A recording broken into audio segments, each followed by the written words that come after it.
टिकू. हॅलो छोट्या दोस्तांनो, मी आहे अमृता आणि तुम्ही ऐकताय चिकू पिकू.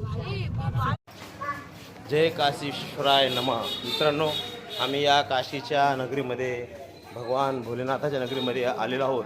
सर्वप्रथम ठरल्याप्रमाणे कालभैरवचं मंदिरचं दर्शन केलं जातं. त्या पद्धतीने आम्ही कालभैरवचं दर्शन केलेलं आहे आणि आता आम्ही चाललो आहोत गंगा घाटाकडे. घाटावर आंघोळ करू आणि मग काशीश्वराकडे जाऊ आम्ही.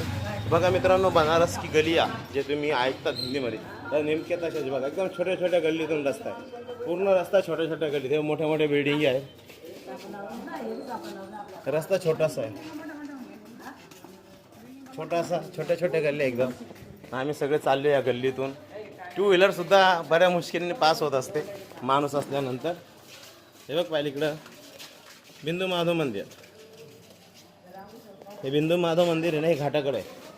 तर अशा प्रकारे हा घाट आहे. तिथे कालभैरवच्या ठिकाणी ना मोबाईलवर शूटिंग करू. ते तिथे गर्दी खूप, गल्ल्या खूप लहान आहे, त्यामुळे ते थांबूच देत नाही.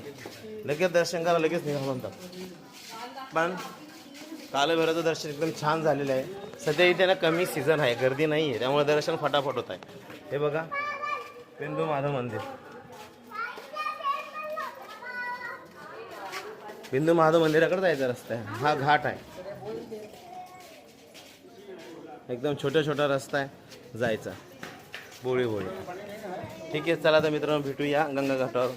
जय श्री काशीश्वराय नमः.